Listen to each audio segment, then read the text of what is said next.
سبحان اللہ. یہ جا رہا ہے کل ایمان کل کفر کے مقابل. تو اب پیغمبر نے کہہ دیا.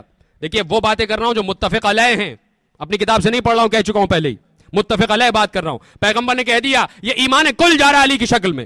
تو پیغمبر نے خندق کے دن علی کا ایک نام مقرر کر دیا کہ آج ہم علی کو نیا نام دے رہے ہیں, یہ ایمان ہے. اب چاہے علی کو ایمان کہو یا ایمان کو علی کہو, میرے ساتھیوں, میرے عزیزوں, میرے محترم دوستو, بات ایک ہی ہے. چاہے ایمان کو علی کہو چاہے علی کو ایمان کہو, بات ایک ہی ہے. بار بار قرآن میں پڑھ کے میں محو حیرت ہو جاتا تھا کہ بار بار قرآن کہہ رہا ہے یا ایھا الذین آمنو, اے ایمان والو نماز پڑھو, اے ایمان والو روزہ رکھو, اے ایمان والو اللہ سے ڈرو, اے ایمان والو سچوں کے ساتھ ہو جاؤ. اب سمجھ میں آیا کہ اللہ مخاطب کن کو کر رہا ہے, نماز کن کو پڑھوا رہا ہے, روزہ کن کو رکھوا رہا ہے, حج کن کو کروا رہا ہے, سچوں کے ساتھ ہونے کا حکم کن کو دے رہا ہے. تو کہتا ہے کہ اے ایمان والو نماز پڑھو, یعنی اے علی والو نماز پڑھو, اے علی والو روزہ رکھو.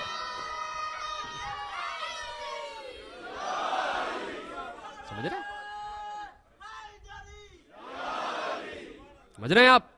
تو پیغمبر مکمل نشانیاں دے کے گئے اور بتایا کہ دیکھو یہ وہ ہیں جو روحانی عروج کی, روحانی معراج کی منزل پر فائز ہیں. اور جب تک تم روحانی سفر طے نہیں کرو گے, نہ میں سمجھ میں آؤں گا, نہ اللہ سمجھ میں آئے گا, نہ ولایت نہ امامت سمجھ میں آئے گی. یہ دیکھو اگر روحانیت نہیں ہے تو تم کسی کو نہیں سمجھ سکتے. یہ دیکھو قرآن کہہ رہا ہے اِنَّا أَنزَلْنَاهُ فِي لَيْلَةِ الْقَدْرِ وَمَا أَدْرَاكَ مَا لَيْلَةُ الْقَدْرِ. ہم نے اس کو شب قدر میں نازل کیا. تم کیا جانو شب قدر کیا ہے؟ اب مجھے بتاؤ شب قدر کیا ہے؟ کہیں کسی ٹیسکو سے ملتی ہے شب قدر؟ بتائیے آپ کہاں سے ملتی ہے؟ ہے کہیں اس وقت شب ہے؟ کیا آپ اس شب کو ہاتھ میں لے سکتے ہیں؟ نہیں لے سکتے. اس شب میں اپنی سانسیں تو لے سکتے ہیں, اس شب کو, رات کو, نائٹ کو اپنے قابو میں نہیں کر سکتے. اس لیے کہ یہ شب ایک ماحول ہے, ایک جذبہ ہے, ایک احساس ہے, ایک روحانیت ہے, اور روحانیت کو قابو نہیں کیا جا سکتا. روحانیت کا ادراک کیا جاتا ہے, روحانیت کا ادراک کیا جاتا ہے, روحانیت کی معرفت حاصل کی جاتی ہے. اور اللہ دعوت فکر دے رہا ہے اِنَّا أَنزَلْنَاهُ فِي لَيْلَةِ الْقَدْرِ, ہم نے اس کو شب قدر میں نازل کیا. تو ہم کیا جانو شب قدر کیا ہے؟ تو اب مجھے بتائیے جب اللہ کہہ دے کہ تم کیا جانو شب قدر کیا ہے, تو کسی میں جرت ہے کہ وہ یہ کہے کہ میں جان چکا؟ میں تو چیلنج کر رہا ہوں اس وقت, بڑے بڑے مفتیان عصر بھی آ جائیں وہ بھی یہ نہیں کہہ سکتے کہ ہم جان سکے, اس لیے کہ اللہ کہہ رہا ہے تم کیا جانو.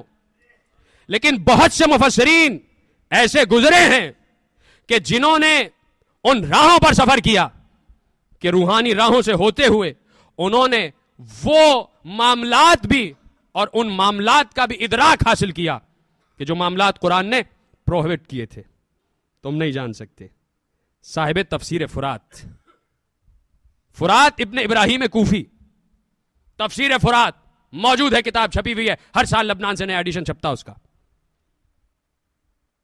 وہ کہتے ہیں کہ میں تفسیر کرتے کرتے جب اس مقام پر پہنچا کہ جہاں سورہ قدر آئی اور اللہ نے کہا تھا وما ادراکا ما لیلۃ القدر, تم کیا جانو شب قدر کیا ہے, میں رکا, میں نے کتابیں اٹھائیں, کتابوں کے اوراق گردانی شروع کی کہ کہیں نہ کہیں شاید کوئی ایسا موقع, ایسا مقام مل جائے کہ جہاں معلوم ہو جائے کہ یہ شب قدر ہے کیا.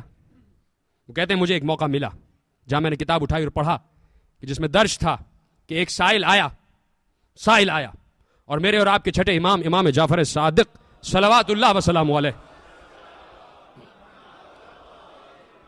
کی خدمت میں آیا اور اس نے کہا فرزند رسول قرآن کی آیت ہے وما ادراک ما لیلۃ القدر, تم کیا جانو شب قدر کیا ہے. توجہ جو جہاں ہے وہیں رہے, 10 منٹ ہے میرے پاس. تم کیا جانو شب قدر کیا ہے, بہت اہم گفتگو ہے اور روحانیت کے بغیر آپ نہیں سمجھ سکتے. اپنے دعوے کی دلیل پیش کر رہا ہوں. تم کیا جانو شب قدر کیا ہے. ہاتھ جوڑ کے سائل نے پوچھا فرزند رسول یہ جو اللہ نے کہا وما ادراکا, تم کیا جانو شب قدر کیا ہے, تو اس میں تمام انسان شامل ہیں. تو ان تمام انسانوں میں کیا آپ بھی شامل ہیں؟ کیا آپ کو بھی نہیں معلوم کہ شب قدر کیا ہے؟ میرے مولا نے کہا ہمارے ہی قلب پر قرآن نازل ہوا اور ہمیں ہی نہیں معلوم ہوگا کہ شب قدر کیا ہے. کہ مولا ارشاد فرمائیے, لے جائیں یہ جملہ, مومن جہاں جہاں ہیں جملہ لے جائیں, اور جو مومن نہیں ہے وہ کسی مومن سے پوچھ لے کہ مطلب کیا تھا. لے جائیں جملہ وما ادراک ما لیلۃ القدر, تم کیا جانو شب قدر کیا ہے. فرزند رسول شب قدر کیا ہے, کیا آپ کو بھی نہیں معلوم؟ مولا نے کہا ہمارے ہی قلب پر, ہمارے ہی جد کے قلب پر تو قرآن نازل ہوا اور ہم وارث علم رسول ہیں, ہمیں معلوم نہیں ہوگا تو کس کو معلوم ہوگا. تو کہا مولا بتائیے شب قدر کیا ہے. کہا سنو من عرفا فاطمہ حقا معرفتہا فقد ادرکا لیلۃ القدر. جس نے ہماری دادی فاطمہ زہرا کی اصل معرفت حاصل کی اس کو شب قدر کا ادراک ہو گیا. وہ جان لیتا ہے کہ شب قدر کیا ہے. تو معرفت سیدہ حاصل کرو, اور یہ صرف روحانی حوالوں سے حاصل ہوتی ہے. تم ان مادی حوالوں سے اس میٹیریلسٹک دنیا میں رہ کر اسلام کو مکمل نہیں سمجھ سکتے, اس لیے کہ اسلام کا پہلا اصول روحانی اصول ہے, مادی اصول نہیں ہے.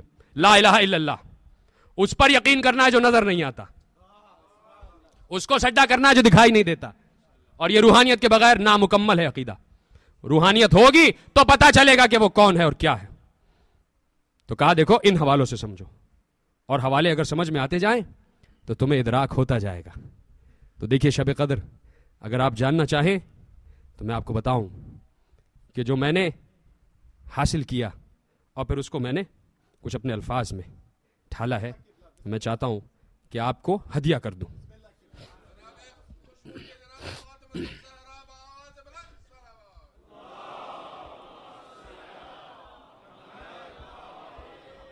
سورہ قدر کا یہ نعرہ ہے, سورہ قدر کا یہ نعرہ ہے, آپ کیا جانے فاطمہ کیا ہے, آپ کیا جانے فاطمہ کیا ہے.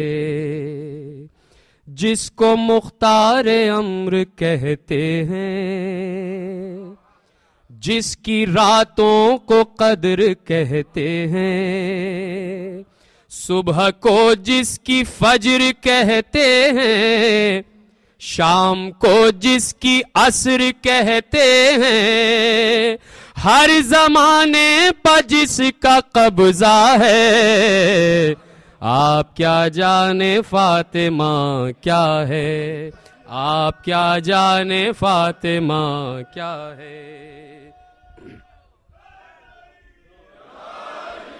اردو میں چوکھٹ, چوکھٹ کہتے ہیں دروازے کو, یہ دروازہ جس پہ قائم ہے اور یہ نیچے اس کو چوکھٹ کہتے ہیں. تو ذہن میں چوکھٹ رکھیے گا.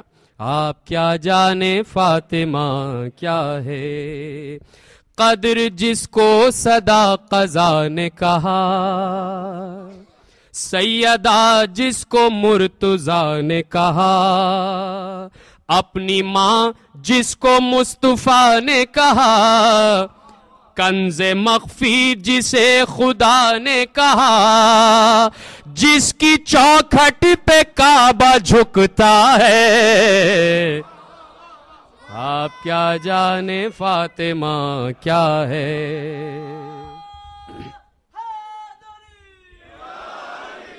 جس کے در سے ہو حل عطا کو عطا, انما کی اما کا ہے گوشہ, قل کفا جس کا خود گواہ ہوا, فاتحہ کر رہی ہے جس کی ثنا, پورا قرآن ہی قصیدہ ہے, آپ کیا جانے فاطمہ کیا ہے.